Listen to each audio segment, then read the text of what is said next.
Bom dia, queridos alunos. Aqui é a professora Silvinha Guimarães e hoje, na disciplina de redação, aula 7, livro 2, segundo ano, nós vamos aprender a estrutura do texto dissertativo argumentativo. Então, vamos lá. Muitas saudades de vocês. Nós vamos falar inicialmente sobre a introdução. A introdução ela deve apresentar ao leitor o assunto que vai ser tratado. Ela deve delinear o caminho percorrido pelo autor em sua análise, através do quê? Dos textos base ou dos textos bases. Esses textos são aqueles textos de apoio, que eles vão introduzir a solicitação dissertativa. Planejar a introdução antes de iniciar para não exceder na generalização. Lembrando, pessoal, que nós estamos falando sobre introdução, modelo Enem. O excesso de generalização pode causar ao leitor a falsa impressão de totalidade, fato difícil ou impossível de ser comprovado. Vamos verificar alguns exemplos. Eu trouxe para vocês uns exemplos de introdução que nós podemos caracterizá-la como generalizada. Veja essa introdução. Em todo o mundo, desde meados do século XX, os jovens distanciam-se de suas famílias devido à internet, às más influências ou ao consumo de drogas, e ninguém faz nada. Vamos analisar o termo os jovens. O termo os jovens é o sujeito do primeiro período, na verdade. Como eu sei que ele é o sujeito do primeiro período? Eu vou identificar o verbo e vou fazer a pergunta: quem é que, para o verbo? A resposta vai ser o sujeito. Quem é que distanciam-se de suas famílias devido à internet? A resposta: os jovens. Logo, os jovens é o sujeito do primeiro período. O sujeito jovens, como uso do artigo definido, os, dá a ideia generalizante como se todos os jovens que se distanciam das famílias o fazem por conta da internet, das más influências e das drogas. Veja, o termo os jovens ficou generalizado. Ainda, utilizando de exemplo a mesma introdução, vamos analisar o segundo período. E ninguém faz nada. Como é que eu sei que ninguém, a palavra ninguém, que é um artigo, que é um pronome indefinido, desculpe, é classificado como o sujeito do segundo período? Eu vou fazer a pergunta para o verbo. Quem é que faz nada? Ninguém. Logo, ninguém é o sujeito do segundo período. O pronome indefinido ninguém afirma que todos, exatamente todos, sem exceção, nada fazem para solucionar o problema, caracterizando assim um exemplo de introdução generalizada, tanto o termo jovens quanto o termo ninguém. Vocês lembram que eu sempre reitero a figuração dos pronomes indefinidos? Queridos, não usem pronomes indefinidos nas suas dissertações. Não usem, porque os pronomes indefinidos não definem nada e levam à generalização. Vamos falar um pouquinho sobre o uso de clichês. Veja bem, as redações do Enem, elas sempre caracterizam-se por temas atuais. Logo, iniciar uma dissertação com o advérbio atualmente vai cair num contexto de redundância, de repetitividade. Atualmente, no mundo que vivemos, a sociedade como um todo passa por drásticas transformações. Muito bem. A palavra atualmente, ela assume a função de um advérbio. E, obviamente, ela está inserida num contexto de redundância. Portanto, marcadores temporais, que são os advérbios, eles passam a ser redundantes, sem oposição ao passado ou projeção de futuro. Nós temos que ter cautela ao usar o quê? Ao usar um advérbio. Uma introdução, então, ela pode apresentar uma base histórica, ela pode apresentar uma declaração, pode apresentar uma pergunta, gente, mas é bom que a gente possa se ater ao contexto de pergunta retórica. O que é uma pergunta retórica? É uma pergunta que vai levar à resposta de acordo com a solução do problema apresentado na introdução. Ela pode aparecer numa forma de comparação e também de dados estatísticos. Um parecer sobre dados estatísticos. Eu só posso colocar dados estatísticos quando eu tenho os dados precisos ou eu sei aproximadamente esses dados, aí eu vou usar o advérbio aproximadamente, e eu preciso colocar a fonte da qual foi retirado o dado estatístico. Uma introdução pode ainda apresentar um ponto de vista oposto, uma definição, uma citação. Quando nós usamos citações ou uma única citação, é importante que a gente possa usar, principalmente, figuras assim que são universais, que todo mundo conhece. E uma introdução pode apresentar uma breve narração ou descrição. Gente, breve narração ou descrição é breve mesmo, não é para contar causos. E só pode ser lançada essa característica de narração ou descrição no parágrafo introdutório. No decorrer da dissertação, eu não posso me utilizar nem de narração, nem de descrição, mesmo que sejam breves. Vamos exemplificar uma introdução com base histórica. Eu retirei essa introdução da revista Veja, do dia 9 de janeiro de 2013, na página 86, que foi escrita pela jornalista Natália. É o mesmo fragmento que se encontra na apostila de vocês. Então, vamos lá. Houve um tempo, muito antes do atual Império da Magreza, no qual ostentar dobrinhas em profusão era indício de fertilidade e de saúde e beleza. As telas de Rubens e de Rembrandt, no século XVII, são retratos históricos desse período que associava os quilos sobressalentes ao ânimo dos seres humanos. Não havia ciência que confirmasse o aspecto saudável de corpos roliços. Hoje há, ainda que caiba ressaltar a colossal diferença de hábitos alimentares a separar os séculos.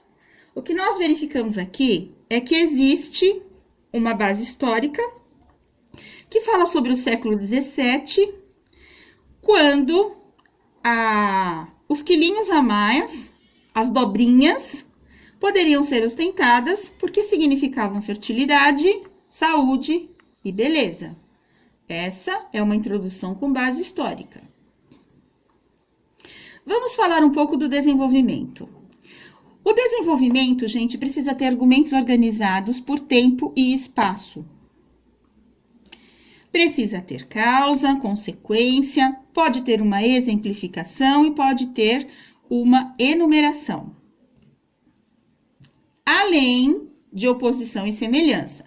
O que eu gostaria de deixar bem claro, e eu sempre reitero esse ponto, é o fato de que, se na introdução eu apresentar dois fatos, dois motivos a respeito do tema, no desenvolvimento eu terei que ter dois parágrafos. O primeiro parágrafo do desenvolvimento vai precisar expandir a ideia do primeiro motivo ou fato explanado na introdução. E o segundo parágrafo do desenvolvimento vai explanar a ideia do segundo motivo ou fato exposto na introdução. Veja que é como se fosse uma engrenagem. É muito simples. A técnica dissertativa modelo Enem é muito simples. O desenvolvimento tem duas possibilidades de abordagem do tema. A primeira abordagem é o método indutivo. E a segunda possibilidade de abordagem é o método dedutivo. Vamos verificar em separado cada um deles. Dentro dessas duas possibilidades de abordagem, então falemos do método indutivo. No método indutivo, nós vamos encontrar a observação de fatos específicos para depois discutir o tema central. É a indução do tema. No método dedutivo, como o próprio nome está falando, é o método da dedução. Pode-se partir do geral para o específico, basear-se em recursos que procuram encontrar uma verdade por meio da lógica e da razão. Vamos falar um pouquinho sobre a conclusão. Queridos, a conclusão precisa ser breve, sucinta, esclarecedora. Os objetivos precisam ser claros. A conclusão precisa ser objetiva. A proposta de intervenção vem com uma solução satisfatória. O que é a proposta de intervenção? É apresentar o quê? A solução do problema que foi lançado lá no parágrafo introdutório ou tópico frasal. Falando ainda um pouquinho da conclusão, é importantíssimo frisar que, por falta de um objetivo claro, identificam-se os seguintes erros. Uma frase clichê, um slogan, um provérbio. Outro erro é um apelo a uma medida milagrosa. Um outro erro é uma solução retórica. E um outro erro é uma solução utópica, surrealista, que vai aparecer lá do mundo de Nárnia, do Senhor dos Anéis. Veja bem, vamos observar cada um desses erros. Uma frase clichê, um slogan, um provérbio. Meus queridos, olhem que coisa horrorosa! Se cada um fizer a sua parte, teremos um mundo melhor. Na verdade, não é nada horroroso ter uma atitude neste nível. Horroroso é lançar uma frase desta na conclusão de um texto dissertativo Enem. Vocês não farão isso, porque vocês são sensatos, porque vocês não vão usar clichê, não vão usar provérbio, não colocarão slogan, porque vocês, queridos, são nota 1000. Os problemas relativos à violência vêm da falta de união entre as pessoas. É preciso que todos se unam para que haja paz, pois a união faz a força. Óbvio, a união faz a força. Nós somos a força do universo. Mas colocar esse tipo de clichê na conclusão, aquele que está avaliando a sua dissertação, ele vai achar que você feriu gravemente a competência número 2 do Enem. A esperança é a última que morre, com certeza, mas ela não vai morrer lá na conclusão.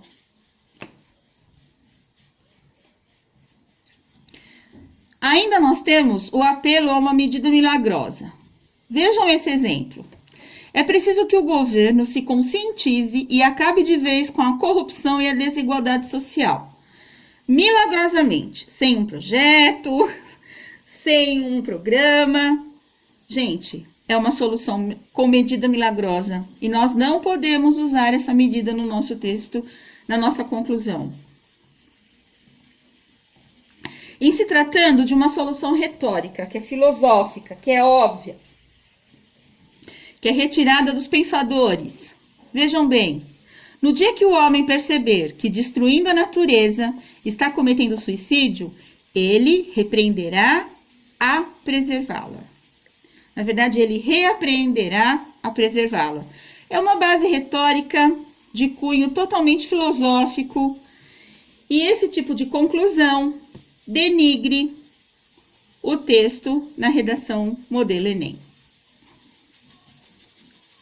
A conclusão ainda Não pode apresentar uma solução utópica e surreal, que vai acontecer lá no mundo de Nárnia.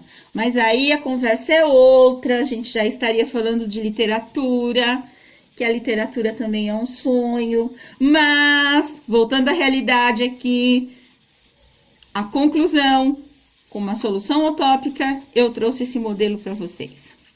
Temos certeza de que dentro de poucos anos, o problema do menor abandonado estará resolvido. Com fé, esforço e coragem, o ser humano fará a criminalidade desaparecer. Desculpem, queridos, eu esqueci de dar um espaçamento aqui. Gente, isso aqui é uma utopia. Com base em que nós vamos conseguir resolver o problema do menor abandonado? Com fé, esforço e coragem. De quem? Olha aí a solução utópica, surrealista, fora da realidade. Não pode. Eu gostaria de finalizar essa aula falando para vocês a respeito de 2 fatores. O primeiro fator é a importância das disciplinas, dos conteúdos na grade curricular dos ensinos fundamental e médio no decorrer das suas vidas. É neste momento que vocês vão prestar uma redação modelo Enem, que vocês vão aplicar todo o conteúdo que vocês aprenderam e apreenderam, enriquecendo o repertório cultural. Veja a importância de todas as disciplinas que vocês têm na grade curricular. Um outro fator que eu gostaria de expor é o fato de vocês melhorarem todos os dias, treinando todos os dias a escrita. A escrita, ela é um treino diário. É escrita, reescrita, entrega para a professora promove a correção, em seguida a professora devolve, e aí se faz novamente a reescrita, e é a partir daí que os textos vão ficando preciosos, assim como uma pedra mesmo, bruta e que aos poucos vai sendo lapidada. Pessoal, leiam muito, leiam todos os dias, façam as reescritas, que eu sempre vou estar disponível para rever todas as escritas que vocês fizerem. Eu estou com muitas saudades. Fiquem com Deus, fiquem em casa, mantenham a alegria, vejam boas imagens, apreciem boas imagens, mantenham os pensamentos positivos e até a próxima aula. Grande beijo!